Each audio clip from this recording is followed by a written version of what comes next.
आता तुम्ही एक उदाहरण घ्या, ज्या कैलासवासी शिवसेना प्रमुखांनी मराठी माणसाला BSTमध्ये आणलं, त्यामध्ये मग नारायण राणे होते, विठ्ठल चव्हाण होते, मोहन रावले होते, अनेक लोक, अनेक नावं घेता येतील ज्यांनी मराठी माणसांसाठी काम केलं. ह्या मराठी माणसांनी मुंबई का सोडली आहे कधी उद्धवजींनी विचारलं का? 15,000ची यादी ज्या वेळेला दरेकर आणि माझ्यासमोर उशाली आली, त्यापैकी 7,500 लोक बदलापूर, कल्याण, डोंबिवली, अंबरनाथ, विरार, बोईसर या ठिकाणी राहत होते. म्हणजे 7,500 मराठी कामगार मुंबई बाहेर का गेले याचा विचार कधी उद्धव ठाकरे करणार आहेत का? फेकले गेले, विखुरले गेले. तुमच्या हातात होती, तुम्ही त्यातले डेपो विकलेत, पण त्या डेपोमध्ये मराठी कामगारांची तुम्ही घरं नाही केली. मी आश्वासित केले, आम्ही डेपो डेव्हलप करू, आम्ही डेपो लीज मॉडेलवर डेव्हलप करू, आम्ही BSTच्या ज्या कामगार सोसायटी आहेत, कामगार सोसायटी ओस पडल्या. मला आठवतं मी परळमध्ये लहानाचा मोठा झालो, आम्ही सायकल चालवायला BST कॉलनीत जायचो, कारण 14 एकराच्या BST कॉलनी होत्या.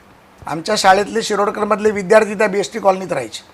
आम्ही सायकल चालवायला तिथे जायचो आणि आज तिथे पाहिलं तर तिथे 800 फ्लॅट आहेत, तर 200 लोक राहत आहेत, कारण कधी घर डोक्यावर पडेल याची लोकांना काळजी.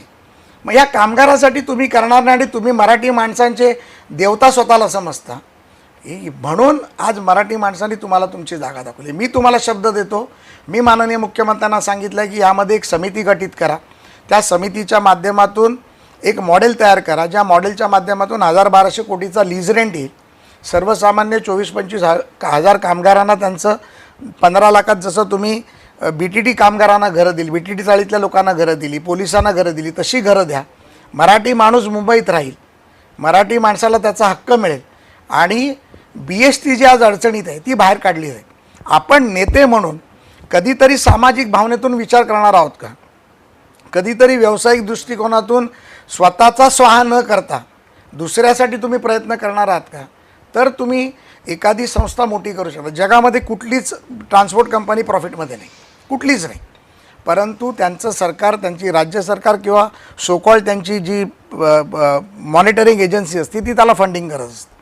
जर आम्ही प्राईम लोकेशनच्या जागा लीजवर टाकल्या, त्या IT ला दिल्या, त्या थिएटर्सला दिल्या, त्या हॉटेल्सला दिल्या, त्या मॉलला दिल्या, रेसिडेन्स कॉम्प्लेक्स उभे केले, ते रेंटल मॉडेलवर दिले, तर निश्चितपणे यातून 1,000-1,200-1,500 कोटीचं उत्पन्न दरवर्षाचं होईल आणि 1,700-1,800 कोटीचा जो लॉस आहे तो याच्यातून विड्रॉल होऊ शकेल.